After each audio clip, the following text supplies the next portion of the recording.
I wake up and I wonder what the hell I wanna read today. A shooting or some looting, people rooting either side away. Maybe a murder that I heard of, they try to justify the dread.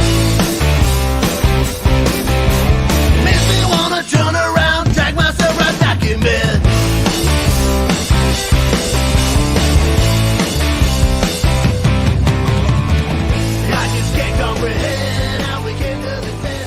This content is for informational purposes only. You should not construe any such information or other material as legal, tax, investment, financial, or other advice. Nothing contained on here constitutes a solicitation, recommendation, endorsement, or offer by Draper Goren Holm or any third-party service provider to buy or sell any securities or other financial instruments whatsoever. Hey everyone, it is me. We are here. Joseph is here too. Say hi, Joseph. Hey, what's up? Boom, boom, boom. We're recording. Good morning, everyone. Hey, everyone. Hey, everyone. Hey, everyone. Hey, everyone. I am recording this on the computer now. Hey, everyone. Hey, everyone. Hey, everyone. Hey, everyone. Boom. All right. It says it's recording. Boom, boom, boom, boom, boom. I am apparently recording. The entire bottle of control. They're all exactly the same. Crypto art, and then what it really is an NFT. Wow. Eddie wants to slap the bag. So this is the next best thing. DeFi is going to be a bubble. It's provably scarce. With Mad Dog. Crypto, gold, and silver. Transparent substance. Take my money, start a war with it. Without further ado. Cheers to you, brother. Get shit done. Because the system has to collapse before that. Corona. Cheers, I feel much better now. Cheers. Wow, that was heavy.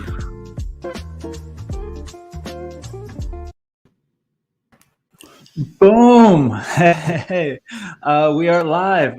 Welcome, everybody. This is going to be a fun crowd.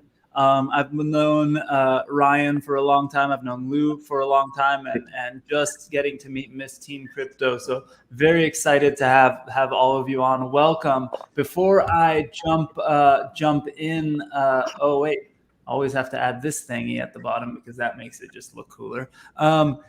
If you are watching us on YouTube, like I know a bunch of people are, or on LinkedIn, I'm seeing as well. You can come to meet.blockchainbooze.io and you can join the conversation with the people that are in the real chat. And when we're done in about 55 minutes, you'll be able to turn on your camera and hang with us as well if you'd like to. Big shout out to Blockchain Radio for sharing all of this as well. And of course, Lunar Crush for streaming this. And what's really funny is while the intro was going on, I literally got a text message and a Lunar Crush alert on my phone, which is pretty cool. So check out Lunar Crush. But first and foremost, welcome to the show, guys. And thank you so much, Miss Teen Crypto. Why don't we start with you? I'd love to give everyone a little bit of your background. Awesome. Thank you for having me. I hope everyone's having a very happy Tuesday. Oh, yes, Tuesday today. I am Miss Teen Crypto. I'm an 18-year-old crypto and NFT influencer, speaker, and educator based in New York City, and I love crypto. My mission statement is to spread crypto and NFT adoption to Gen Z, as well as educate the masses in cryptocurrency. I've been at this for a while now, and I'm the host of my own podcast, the Miss Teen Crypto Show on YouTube. I also make content as to where I go up to strangers in the middle of New York City, and I ask them, do you know what Bitcoin is? I also go to various events to hold AMAs, workshops, and I hold interviews. That's awesome. You know, what's funny is I think that the first intro to you, I think may have been in like Twitter DMs with Ken Bozak, I think. Yeah. And what's funny is when you said that I go and just ask people about crypto, it reminds me of like 3-4 years ago versions of Ken Bozak with his selfie camera asking if he could pay with crypto, like at the coffee shop and places. I remember I would do that sometimes and send it to Ken and ask him if I'm doing it right. So that's pretty awesome. Thank you for joining us, Lou. Known you for a long time. You were talking backstage about Crypto Mondays, but give everyone your background. Yeah, exactly. So, well, I grew up in Hollywood. I was actually fourth generation Hollywood. And we have a maxim in Hollywood, well, there are many, but one of them is that you never want to be on a show with a kid because they're as smart as you, but you just don't quite look as good. So thanks for inviting me on, and it's great, Randy. Hopefully we were talking earlier. I started something called Crypto Mondays as a meetup in New York on January 8th, 2018, which was a peak market cap day. We're now active in or have had events in 66 cities around the world. Last night was an epic night in New York. We had Alex Atala, fireside chat for half an hour, and man, is he at the center of the universe. So, if you are in a city somewhere that has a Crypto Mondays, attend, jump in, help the hosts. I am a crypto fund at Blockchain Coinvestors. We're invested in 30 of the leading VCs, and I'm all about the community. I really believe that this technology, when I saw the crypto light, what I saw was for the first time in history, we had the ability to solve for the community instead of the man in the middle. And I thought that was the biggest thing to happen in history. And so, excited to be a part of the show. Thanks for having me. Thanks, Lou. Where are you right now? Because it looks like traveling. I am. I'm a nomad.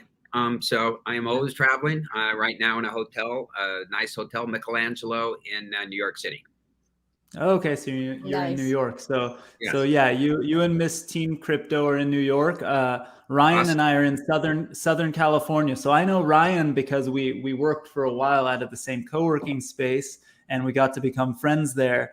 And he was early in crypto alongside of a couple of the other nerds of us that were at the co-working space. And you're an engineer and a security guy. But Ryan, tell everyone about what you're doing. And I know you've got some NFTs to talk about too next.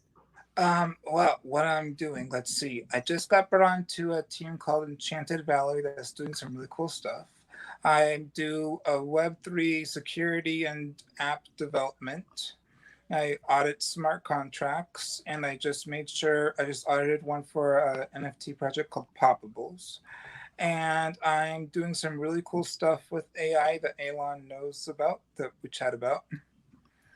And I just dropped my second land in this world I'm building. And the second land is Desert Terra. It's sentient living deserts with and But when you say when you say you launched a land, what does that mean? So I started off with one land, and this land was sentient poop. That had a mixed receiving in the NFT community. My son thought that was awesome. Yeah, that I had the Gen Z loved it, but the people with the money didn't love it. So I launched my second land, and it's a desert terra. It's sentient desert, and the frozen yogurt mafia is a big part of it. Oh, okay. I like it. So on, where can we find it, or should I share it with everyone afterwards? Is it live yet? It's live on OpenSea and one on Calumet. Oh, nice. Okay, cool. I'll share it with the crew afterwards. I'm sorry. If I could ask a question, what was the inspiration for this show? So this show, okay, so this, I didn't mention this. What number are we today? I think it's number, what 86? Did I say? On 86? So 86 weeks straight of us. The idea is, at the end of the day, wanting to have a beer with your friends, but we went on lockdown about 86 weeks ago. And we've every single week since had a blockchain booze, and we've hung out with different members of the community. And it started off as like a hangout session. And then it very quickly, too many people on Zoom at once made it unusable. So we then switched it to this system where we have this little panel, we have some fun, we talk to each other. I'm gonna ask you guys some questions about different things. And then people in the system can ask questions in the QA. So if you're back there, I see there's already a few questions back there. It looks like time is in there. Yeah, we'll talk about the metaverse. Question of Miss Team Crypto. I assume obviously you've seen the crypto light. How did you see it? Like what happened that said, "Oh my God"? Well, it was a mix of things for me, to be honest. But I didn't like, my dad was telling me about crypto like 5 years ago, and I just like wasn't paying Wow. So attention. hold on. So your dad saw the crypto light. Oh yeah, he saw the And crypto how like did big you time. know how he saw it? He was actually on Facebook, and like he saw Bitcoin Ben, if anyone's familiar with him, just streaming, just a truck driver in his car every morning, sipping coffee, talking about Bitcoin. And my dad actually thought it was a physical like coin, you know what I mean? So then like he went to go look into it, and then found out like what crypto was, educated himself. He's a smart bean. And he was talking to me about it, but I was like little. I was 13, 14. Like I didn't really care. It was adult things, numbers. Things I didn't understand. I didn't think I could essentially do anything with Bitcoin or crypto, just like, like I couldn't really get into stocks and things like that. I just thought it was all related. Until, my dad sat me down about 2 years ago when I was 16, and he was just like, you know what, let's do a Bitcoin transaction. I was like, all right, cool. Like, get free money, who's going to turn that down? So basically, all I saw was that it was a scan of a QR code, copy and paste an address, and that's it. You send money. Like I could go into the store, not have to do this whole like, I give you money, you give me my change back. I get those like pennies, nickels, and dimes that people don't really use. And I just saw the way it was going to revolutionize the way we transact. The fact that it's borderless, peer-to-peer. It was very easy to use. And I went to my friends and my family and I asked them, do you know what Bitcoin is? And they had no idea what it was. They never even heard of it. Never mind how easy it is to use, how much it's going to change the world. So I essentially it all clicked. And I had like, I'm going to say like $200 in a bank account, like just sitting there. Right. And I was just like, okay, well, if my $200 is still $200, but if I put it in Bitcoin, this is something that's going to be $199 tomorrow. Pretty much. So I saw the appreciation factor with Bitcoin, and it was another thing that really struck me because it was something that I haven't seen done in my own personal bank account. I was just comparing what I saw, and it all really clicked for me. It was just like a whole big light bulb moment, everything just hitting me at once. So I just created my Twitter account to join the community, and now I'm here. Yeah, and for those of you that may have missed it, sorry, I'm watching the trash talkers about me in the chat right now. Sorry, my friends. Ignore the At this point, we've been together for about 86 weeks straight. They're my friends, and they're giving me shit. It's awesome. If you guys missed LA Blockchain Summit a couple weeks ago, Miss Teen Crypto did an excellent job interviewing Charlie Lee, the founder of Litecoin, for the 10-year anniversary of Litecoin. So check that out. She's a much more organized and better interview than I am. That's why I set up this format of just hanging with my friends. But Ryan, you were about to say something. I apologize. Did you put that $200 into Bitcoin, and did you keep it in Bitcoin? Is it still there? Yeah. Awesome. Because it should have. Yeah, diamond hands, Ryan. Yeah, diamond hands, Ryan. Like it was like such a big thing for me. Like I just like the fact that like it could appreciate that like my dollar value or my value, I guess, in Bitcoin, because it's no longer in dollars, could appreciate. And it was such like a mind-boggling thing. I was like, wow, this is like finance. This is like big girl stuff. So you're obviously a phenomenal evangelist for the community. So thanks. How are you getting your message out there? So many ways. I mean, I do on the ground, like on the streets. I approach random strangers, like I talked about before, in Times Square. Well, not even Times Square, like Times Square included, but all over New York, Washington Square Park, the West Side. Anywhere that I know that there are people, and I just approach them. So I do that. I also, one person at a time. Yeah, I mean, I feel like that's the best way to get people in, because I feel like people won't forget like a girl just coming up to you on the street and being like, "Oh, do you know what like Bitcoin is?" and like this like magic stuff going on the internet. I'm sorry, and I don't want to get personal, but are you a maxi? No, not at all. I'm into NFTs. So I don't know if I could be. Yeah, we're gonna jump into NFTs, because actually that's how I saw some thread where people were trying to get you to buy an NFT, Lou, and we're gonna have to talk about some of these things and see where you're at with NFTs. But I want to tell you guys something. Speaking of bringing people into crypto, one of my favorite things that I ever did kind of by mistake was I texted a group chat of my family. And I said, like, my son and I devised this little plan, like at the beginning of quarantine. So it was like a little less than 2 years ago. I messaged all of my family and I said, if you respond with an Ethereum wallet address to this thread, you will get a surprise. And so like 4 of them, actually 3 of them actually responded, 3 of my family members. And so I sent them at the time $25 worth of ETH. And then I said like the next thing was like, go in your wallet, tell me what your balance is. And then when I did a couple interactions, then I sent them like an NFT, one of the poopoo.eth membership ones. Ryan knows this one. That's my son, is poopoo.eth. And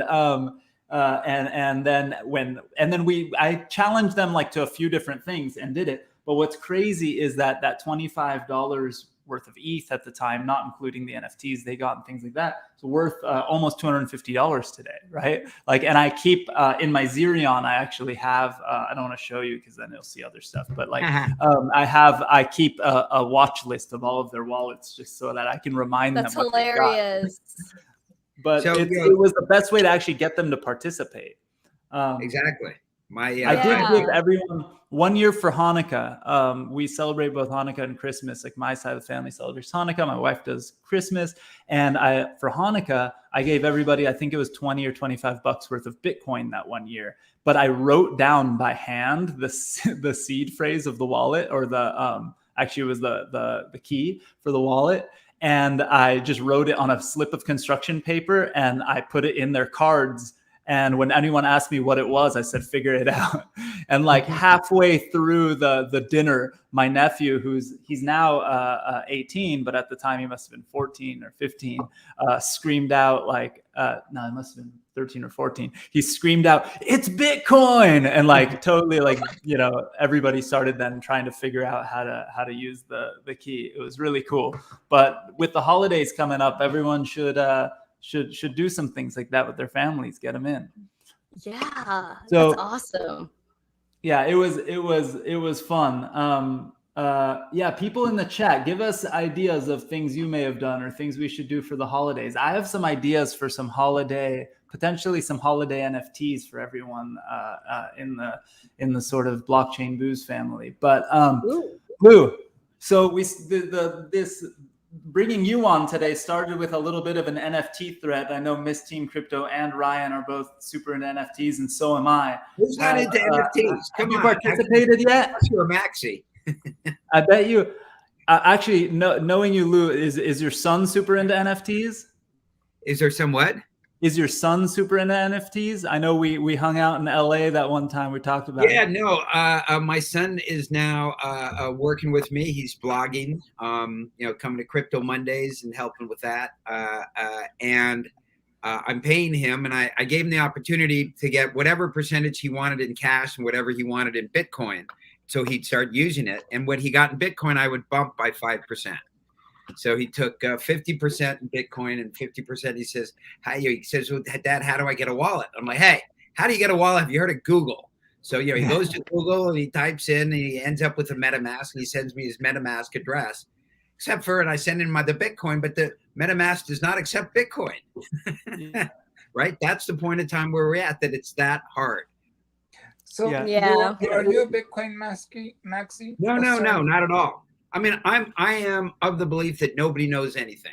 Maybe they're right. Don't think so, but maybe they are. I mean, like, domains do help with that issue. Essentially, they're getting there. Like, having missteamcrypto.crypto, you could send like Bitcoin, Litecoin, ETH, whatever coin you decide to add on to that wallet. So that could make things easier in the future instead of like all that, mess. The .crypto is unstoppable domains for anyone. I know ENS too. And in ENS you can have so I have Alon.eth, Alon.tez, Alon.crypto. So anybody hearing wants to send me something stupid, let's do it. But it's it's getting there, but not even close. Like Lou, I was in a chat today with the Boring Stone team, and we were having, like, all of us were having problems with the wallet or something. And I was like, isn't it so great how easy they made it to crypto?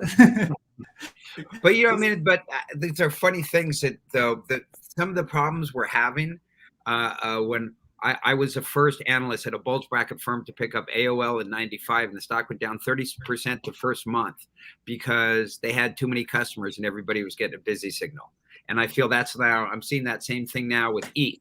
And everybody goes, oh my God, it's so expensive. Isn't that, ETH is terrible. It's going to hell in a handbasket, when their problem is they have too many customers, and that's a good one to have. Yeah. Well, Lou, I'm not as old as you are, but I remember when the gas was only I remember when gas was only $3, and that was really expensive.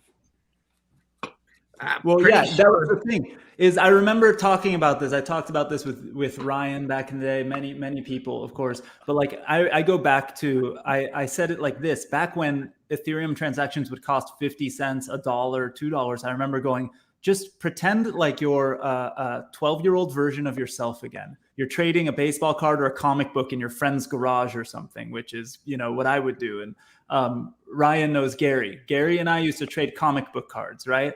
And I would go to his garage or Yoni's garage or one of our friends' garages, and we would literally be looking at the cards. And then I said, imagine this. Imagine if every time we wanted to trade, one of the parents like slammed through the garage, like ran in between us, went, wait, stop. You need to each give me $1 before you can make this happen, right? or one of you needs to give me $1. Like, we wouldn't be able to do it. Or when you're at the baseball card shop buying a pack of cards, like, you'd save up that $1 or $2 to buy the pack of cards.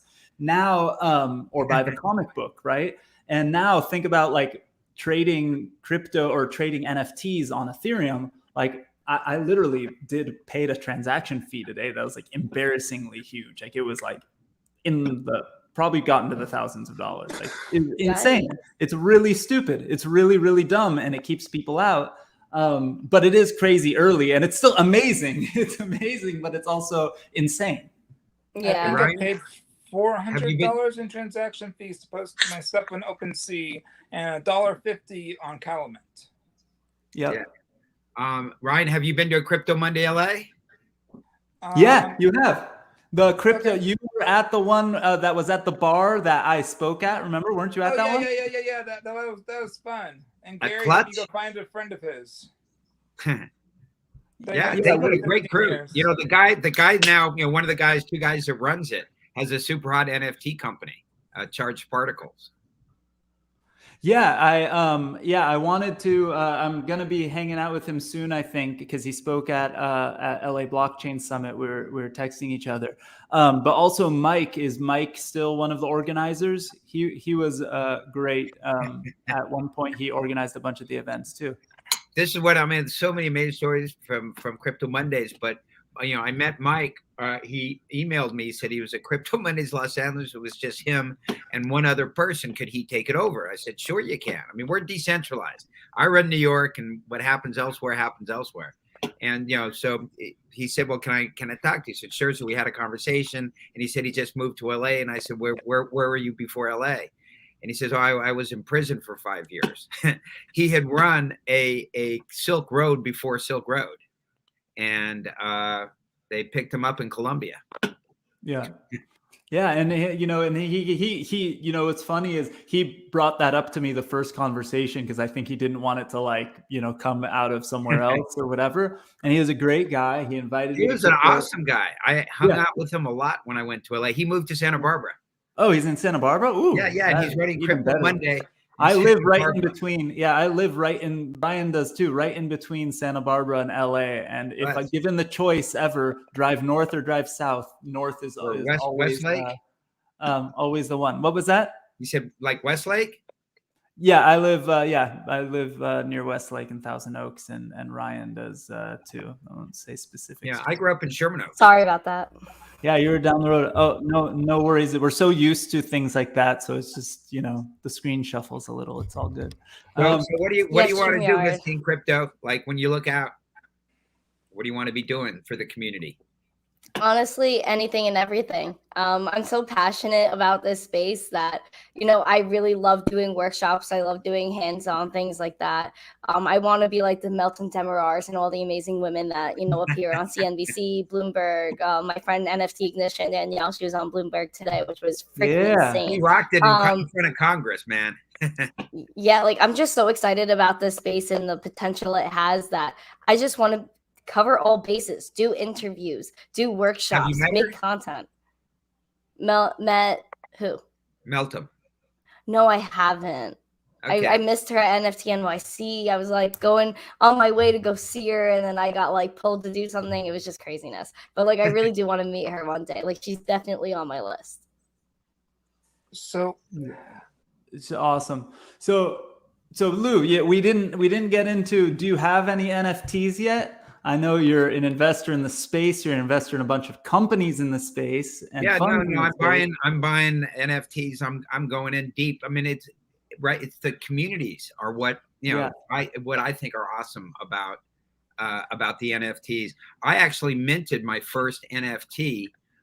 So the guy that puts on NFT NYC, Jody Rich, is an awesome guy. We've become friends, and he's got another company, NFT.cred. That is a kind of a mints and does all the technology you need to mint NFTs. And so I decided Crypto Mondays, I want to give more value to the people who come, and so we thought maybe I'll give them NFTs and they'll be worth money at some point. And so we did an NFT. The first NFT I minted was exactly, yep. And they were, I think we were doing that too. And the very first one was of an NFT of Mike Dudas from the block. And you can take the NFT and use it and get a free month of the block. And we had like 150 people at the event, and like your thing, we had 3 people who got the NFT. We were a little early. Awesome. I'm trying to check something because I know you're a longtime speaker at our events and stuff, and we did the security token summit together. What was that? So, we did the security token summit together, right? In 2019? Exactly. I know it's been a while. What I'm actually trying to do right now though is check, because there is an LA blockchain summit collection of NFTs from a couple years ago. And there should be a Lou Kerner card. I'm looking for it right now. LA blockchains, but no, it was a year ago because it was COVID relief.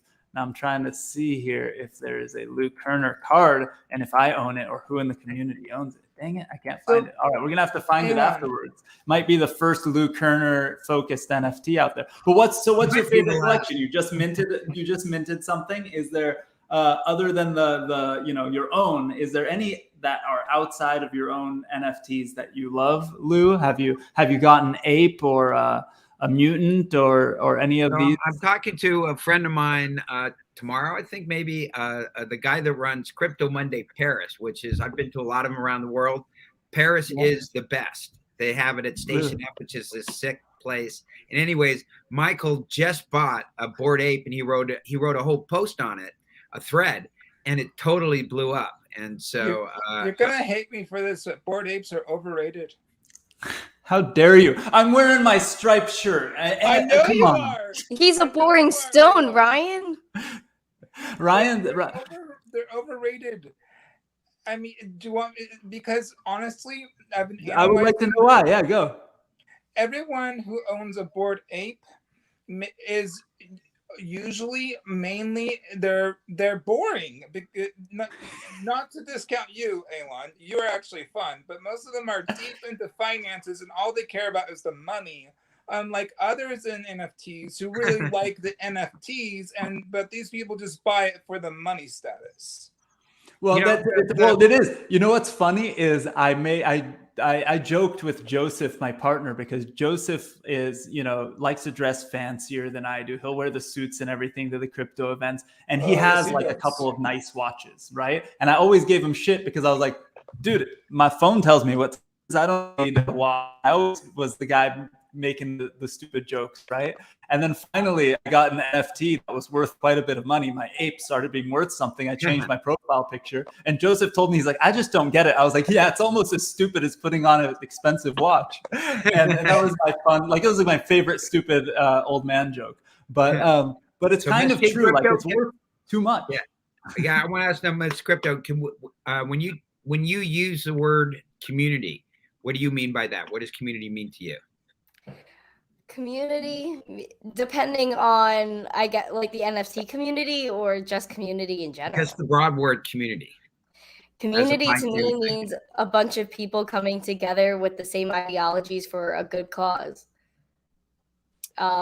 Essentially, NFT community, everyone's coming together to prove that we could decentralize, our value, our assets, and, be our own store. Have that like sense of empowerment, and honestly just wear that badge of honor. Ryan might think that Bored Apes are, a little bit boring. But, I think projects like this are like the communities behind them. This is like a movement. This is like, like Bored Apes and, Okay. I sometimes I have to say in 30 seconds.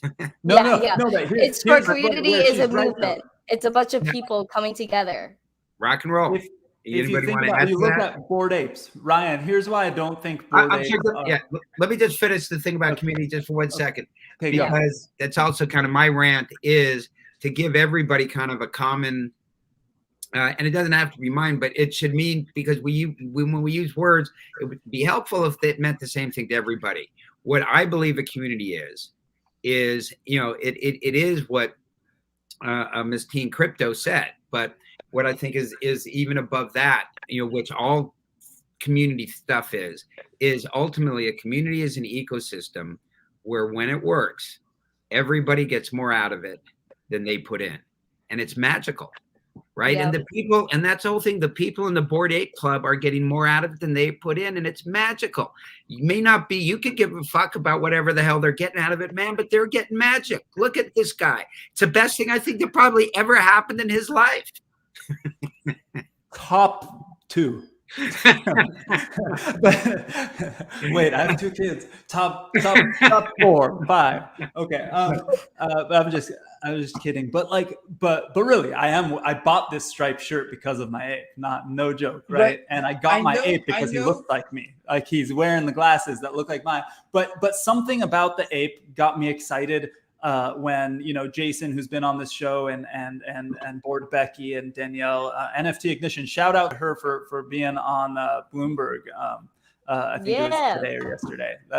So stoked. And the reason why I think Bored Apes are not overrated, and maybe I've said this 1,000 times on the show, 1,000,000% we're in some kind of NFT bubble, and the crypto space, a bubble, all these little bubbles, right? But will the whole space, the space as a whole, be orders of magnitude larger 10 years from now? 1,000%, right? We don't know which projects, and maybe Bored Apes tomorrow will go down 90% in price. Will they be around 5 years from now? I think so.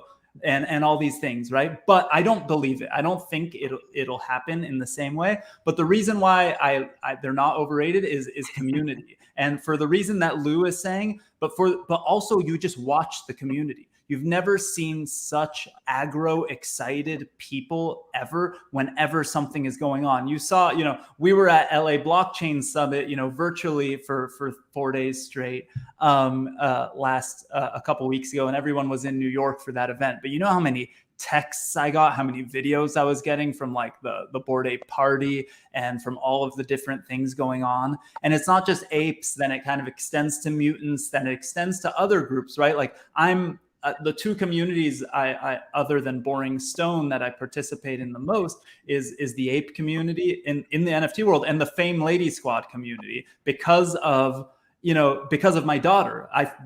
Fame Ladies. Lou, you might not know the Fame Lady Squad saga and whole drama story about it, but essentially it was like the Please first. do tell. What? I did an interview with them. I said, please do tell. NYC.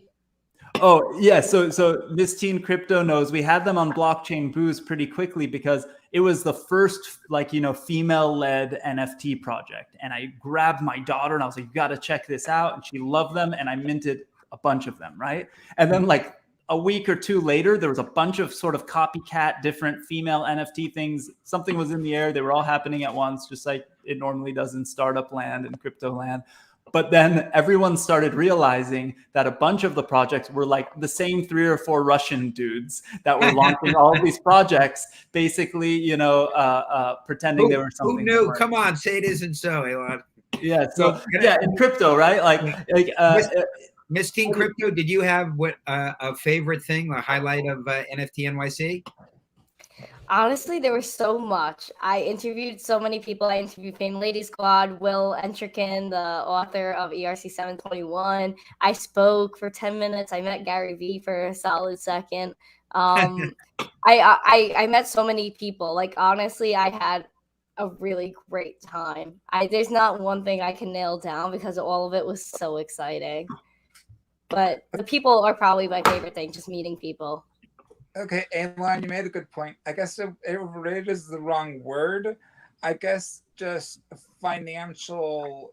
The people in it are usually in the financial business. Is more well at this point you have to be able to afford one, and that's the insane part, right? How many of our friends minted them, and how many of our friends bought one after the fact and later? So it's kind of crazy, right? Like right now, it's kind of insane. I made that stupid Punk Ape Strong video for Jimmy Fallon, and I said something like, dude, you're insane, because he spent 215,000 for an NFT. Yeah, it is insane. It is a lot. Yeah, it's a lot, but it's you know, but we're talking about collectibles. I have on the wall of my old room at my parents' house a Spawn #1 comic book, and at the time I spent $10 or $15 on it. To me, that was a lot of money when I bought it when I was like in junior high or high school, like junior high age or so. And now McFarlane, the guy who was the creator of Spawn, is making NFTs and is likely going to come on Blockchain Boost somewhat soon. So like that whole mind-blowing thing, but there's comic books worth way more than that. So why is it insane that these are worth more than the comic book or the baseball card? I just think that the appreciation time between those two are very different, because Bored Apes appreciated so quickly versus the time it takes a comic book to appreciate. Yeah. Well, the community. Wait till the next thing. You'll really hate that. I don't hate it. I never use that word. I don't hate it. I don't hate the Bored Apes. I actually like the idea. It's just some of the owners I find to be boring. Yes, I would take that personally, Alon. I didn't create it. Elon. You know what? I'll take that as a compliment. No, but it's the other apes that I got a problem with. But you're okay. How dare you? But you know what though? That's the thing is like every community, right? Like I always say this about communities in general. Like every community, there's like the people you love, there's the people you might not like, and then there's everybody. But as a group, the people who created Bored Ape, I don't know them personally or anything like that, they've delivered, right, on all of their promises and then some, and they've done things in a way that's kept the community pretty damn happy. And that's not an easy thing to do either, especially in the crypto world. Lou has probably seen this on a bunch of things. I know everybody else has seen this on a bunch of things. Oh, here we go. We got Lou back. We've seen this on a bunch of projects, right? In the crypto world, it's less sticky, right? One of the things that's beautiful about crypto is that, you can ditch the banks, and now switching between protocols is pretty easy, right? So switching between groups, like if Fame Lady Squad is found out to be a bunch of Russian dudes, everyone exits, right? And everyone goes to the next thing. But that was the saga, Lou. The saga of it was that the Russian guys came online and were like, hey, we didn't mean to be asses, whatever. And they tried to make it up to the community by then letting the community decide who could get the contract. And they actually gave the contract to Bored Becky and NFT Ignition, which is and Data, and they took it over, and they actually took Fame Lady Squad from them and continued to grow the community, and it's continued to grow, and it's like turning into a whole. It's made the community actually stronger because now there's like an origin story. That's really fun. That's great. Yeah. Yeah. So we cool. yeah. At the very beginning of what communities are going to be. And, I really believe also in the power of, we're going to have tools so communities can work together, 3 communities, 10 communities, 1,000 communities, and what that'll be able to achieve. So there is one NFT community I find interesting. I'm not sure if I should name it because it's been very controversial lately. Do it. Okay. So it was thrown everywhere for being racist because. Oh, that's not good. Okay, the Hustler one, the Hustler NFT. I don't know anything about it. Are they the actual like magazine Hustler So that did it was a cartoonist. It was a cartoonist, Mr. George Trousley. Everyone looked at his cartoons from 40 years ago, which was at the time anti-racism cartoons against the KKK. And they looked at it, people who didn't live in the 70s, I didn't live in the 70s, looked at it and they saw it as racist. But the people from that time period saw it as anti-racist. So then the sites started writing up about Jungle Freaks, saying it was completely racist. And so Mr. Trousley came out, explained everything, how Hessler was pushing envelope intentionally. And these cartoons were trying to talk about anti-racism. And it was interesting how it boiled down, where it was a half and half medium, where some of the community left, new people came in, and the price isn't where it was, but it was like halfway in the middle. And not the price isn't what I find interesting. I find how a lot of people, after all that happened, people spent the time to research it and find out that they were wrong and come back into it. That's what I found interesting. That is interesting. Yeah. Do they have a big community? I find most of the big communities are crypto native style communities or groups. Like the only crypto native or non-crypto native community I found that's insanely rabid and one of the best ones out there is Gary Vee's community, because he has been building that community for, I don't know, 15 years. I think I told them I remember him doing things when I worked at MySpace, and that was like 2008, 2009. Well, that was so long ago. Yeah. So, when did he start at MySpace? I remember the story you told. I'll look it up in a second. I remember the story you told about how you and Gary made excuses when you're at MySpace to go to the hub. And that's how you guys built the hub. Wasn't created yet. So the hub is the co-working spot in Westlake Village that I helped create, loosely. They were creating it and I kind of helped. But that was started later. 805 Startup started because I worked at MySpace and later at Amazon. And I wanted an excuse to not sit in LA traffic. So I would tell them I had to work from home because there's this meetup thing called 805 Startups. Meanwhile, 805 Startups was me and my brother and a couple of engineers that we knew that lived in our area. The area code is 805. And so we just, made it an excuse to work from home. So like once a week, once every 2 weeks, I'd be like, oh, there's an 805 Startups lunch today. I'm going to work from home. Because back then, working from home was somewhat of a big deal. You couldn't just do it willy-nilly. I'd have to, ask my boss if they'd be cool if I worked from home that day, So that's how 805 Startups happened, which is a big local startup community here in Southern California now. Wow. But yeah, I'll look up. So sometime, I think it was around 2008, Lou, there was a company. You know what? 2006, it looks like this happened.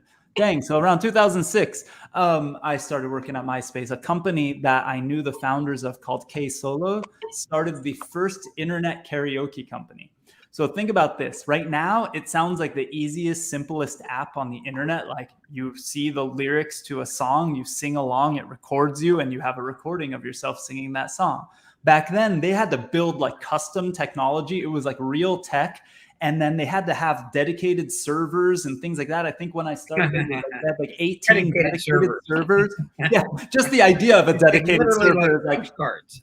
When I started coding, I had to use a punch card. Yeah. So I had one of those Ataris that would, you would put a cassette tape in. It would spin the cassette tape. You'd hear it go bzzz. It would be spinning the cassette tape. Then you could play Pitfall for about 20 seconds, and then it would pause, and then you'd hear bzzz, and then it would keep going. Which, I was a little young to have that, but I was lucky that I had older brothers and an older uncle that was into computers. But anyway, that company was acquired by MySpace, and then they moved them from New York to LA. So they hired me. Their first day at MySpace was my first day at MySpace too. So was Richard Rosenblatt running it? I remember that name. I don't. He's the CEO. He was the CEO when they sold it to Fox. And kept in touch, and now his son is like CEO of some super hot NFT company. Oh, cool! We have all of these like autographs. Have you heard of autographs? It's like I've heard of it, but I don't know him either. Apparently, people are making NFTs of their autographs. That's awesome. That's really cool. It makes sense. That is cool. It makes sense. So. Yes. Sorry, I'm looking at some of these. Okay, I'm going to jump into the QA actually because I want to get some time. We have about 15 minutes, and then whoever is online, I see a bunch of people. Oh, Altcoin Author, a good friend of ours. He's in the chat, and we've got all sorts of people. For you that are participating everywhere outside of the Remo system, go to meet.blockchainbooze.io. Here's the little graphic, so you can chat with people live and the rest of the community and jump in the QA.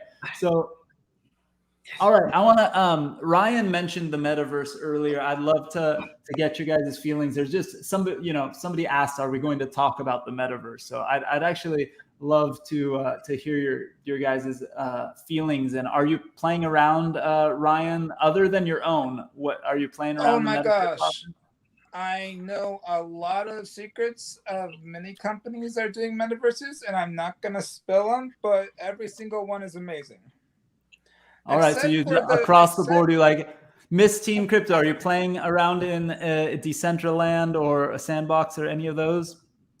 I am playing around in a few metaverses. One metaverse I'm a fan of, particularly because it connects to Gen Z a lot, is Uplift. It's a metaverse based in Minecraft. It's so cool. Like, it's on Wax. You buy an NFT that represents a plot of land. You could build on it at 7 builders, so that if your friend wants to try out the game, see what it's like, travel around and want to build an experiment, they could use your lands and you could earn Upliftium. There's a lot of there's DeFi aspects. There's a lot of cool features that they're adding, connecting NFTs to the whole thing. In the game, you punch a sign, you get an NFT, things like that. So I really think it's super cool. The things that are being created in there are amazing, and it just started out as a map, and now it's becoming like this decentralized economy. Yeah, I need to get back into it. This is a good reminder because when I met them, the guys were just so nice. I had so much fun, and I loved the whole vibe, the uplift vibe of everything. They forced me to, during the live stream, put what I'm grateful for on a brick on one of the buildings, and they did the whole thing. And I really liked them a lot. And I like, more and more I'm liking Wax, and I spend a lot of time on Tezos NFTs and stuff. So I'm liking it. Lou, how are you feeling about metaverse from your angle, from the investment side of things? I think, on June 29th, 2017, I saw the crypto light and thought that it was the biggest thing to happen in the history of humanity until about 6 months ago when I saw the metaverse. And, in my view, first, again, you got to define it. I define it as there's reality on one end, there's virtual reality on the other, and everything in between is augmented reality. In my view, the metaverse starts the moment you leave reality, whatever that is. I think when you're on this, that's the metaverse.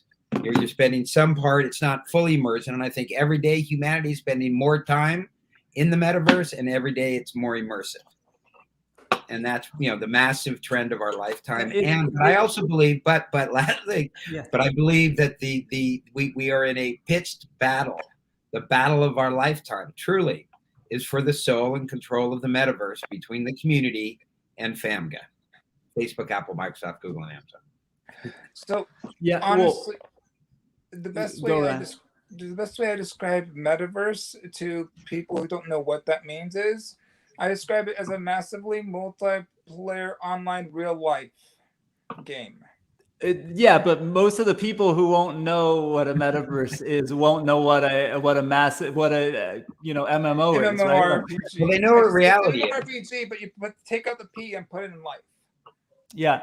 You know what's funny is I've spent years now. So one of my first partners and one of the reasons I somehow got into crypto was because Adam Draper launched a product on my old company's thing, and then he launched Boost, and Boost started doing these investing in Bitcoin companies, and then they've switched over to doing VR companies and stuff like that. And I put on the VR headsets at their demo days, and I thought it was so much fun and it was cool, but you still had the VR headset and all this stuff.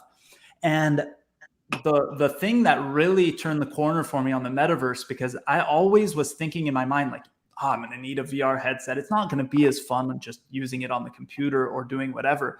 But what's crazy is that I started playing Roblox with my kids and it's so addicting. And even like goofy games, right? Like you're playing like, I don't know, Strongman Simulator and these games that are really basic graphics and kind of like lo-fi compared to the games that like we started getting into at a certain point, like when we were growing up as games got better. You know, I'm of the age where I was, you know, the perfect age for GoldenEye on Nintendo 64, or Tony Hawk skateboarding was like me, 16-year-old me, right? So you know, I liked the graphics getting better and better. All of a sudden, when you tone down the graphics, when you stopped caring about them and you start looking at the 2D simple stuff, it's easier to somehow like get involved, right? It's easier to somehow get lost in it and play.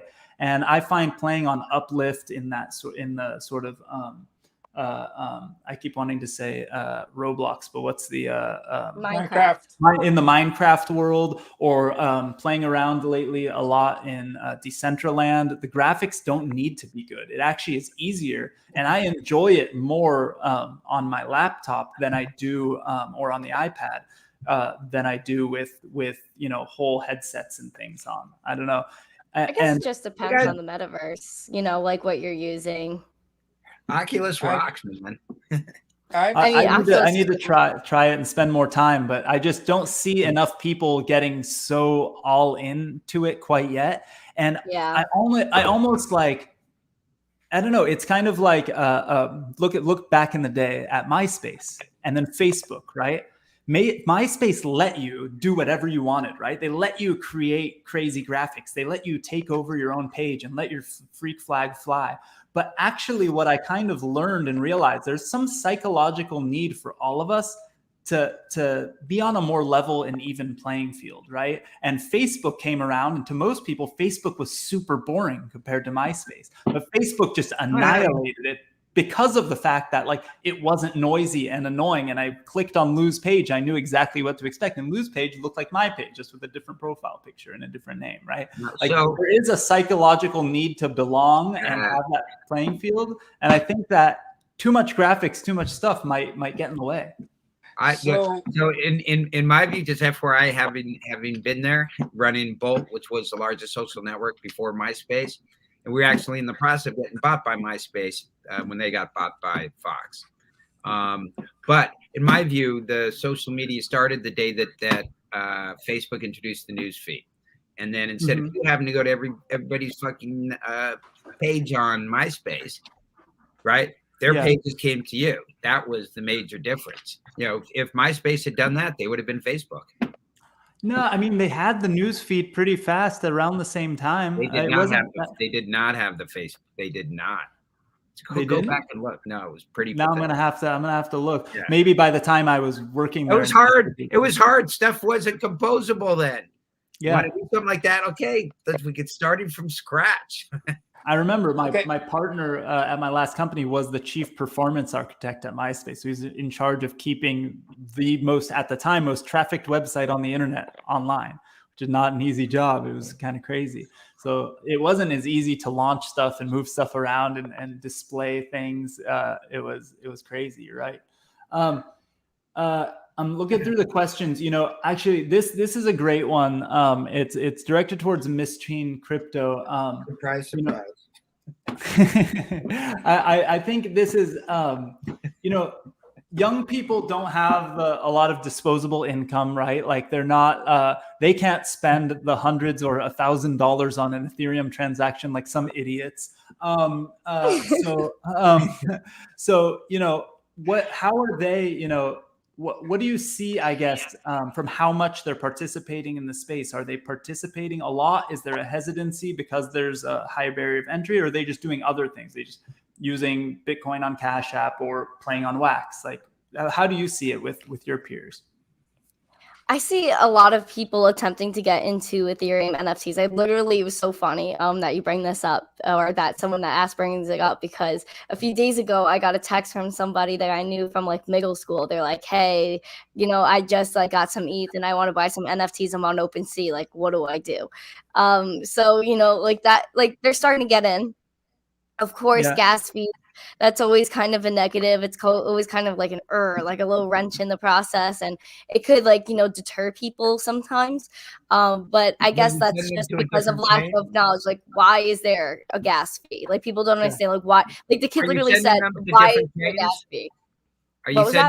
Are you sending them to different chains to avoid the gas fees?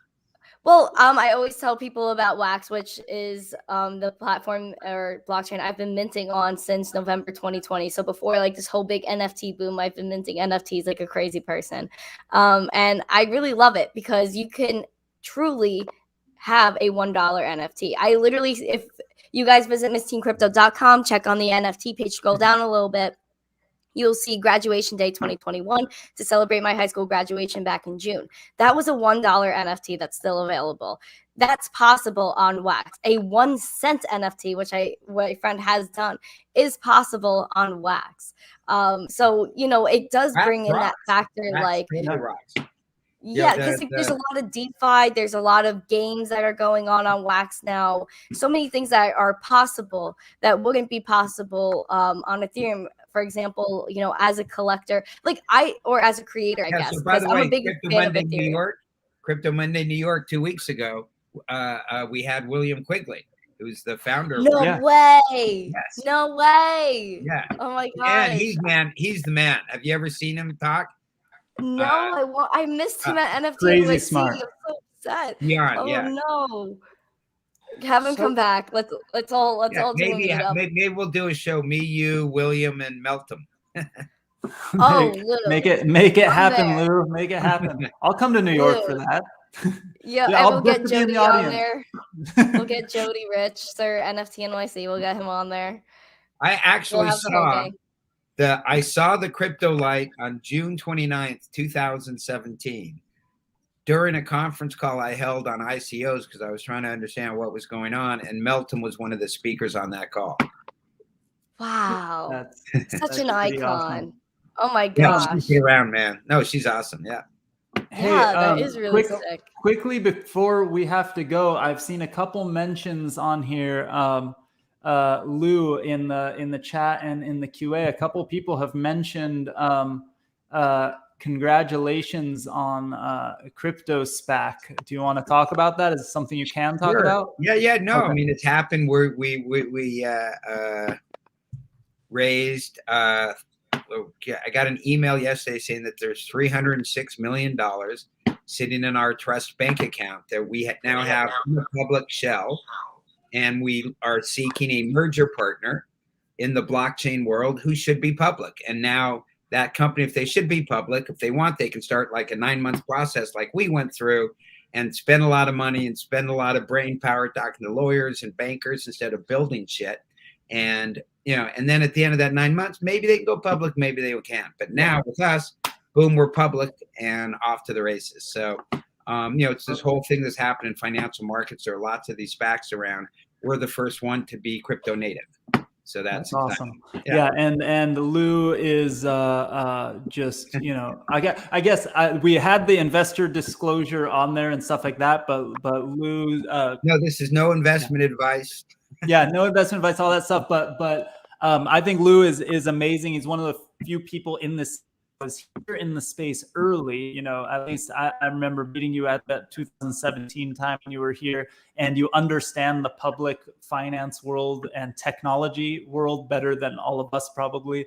And you're in the crypto space. I don't so think that's I was awesome. And your partner, Blockchain Co-Investors, is an investor, BGH, full disclosure, all that stuff too. Just FYI, that's where I was going to get to. Is Matthew Lemerle, his partner, is an investor in our fund. So just you know, keeping it full disclosure. But I assume that's not why I'm on, right? No, I mean, I honestly, when I saw the Twitter chat one, I was like, we got to get you on. We didn't really talk about it. I'm going to get you, Ryan, right now. What I wanted to get you on, I wanted to share screens and force you to buy some NFTs or buy you some NFTs live on the show. So maybe we're gonna have to do that as a separate time. I'll send all of you guys a boring stone or two, NFTs. Subducks. You didn't ask me about my NFTs. Yeah, check out the subducks. Okay. All right. Ryan, what were you going to say? And before we go, I'm going to give everyone a moment to plug some stuff. But Ryan, go. So the problem with decentralization is that people are taking it too literal, and where they are just staying to themselves and not working with others and basically becoming lone wolves. And that's sort of my MO. Sometimes I like to stay myself, but I started working with Margaret Clary Tagadal. She's in the NFT space, and we're both really smart. And when we teamed up, now all of this awesome stuff I've been telling you about started happening because of our team up. So decentralization is good for data and such, but it's not so good for humans. Yeah, it doesn't mean to go it alone, right? That's the beauty of the communities, right? That's what we were discussing. You can be anywhere in the world, do your own thing, and but be a part of a crew. I think a lot of people now are seeing it with the NFT communities, but before that, it was starting to happen with DAOs, and before that, maybe with those ICOs and things like that. At least the legitimate ones, people found I could work for these people. In work is a different definition than it was even just a few years ago. Like, think about, I was talking about 805 startups. I worked at one of the biggest tech companies in the world, Amazon, and before that, MySpace. And I couldn't just work from home whenever I wanted. Like, I had to talk to my boss about it. Like, think about how different the world is from back then. Back then, when I worked at Amazon, you couldn't watch a full-length movie on the internet.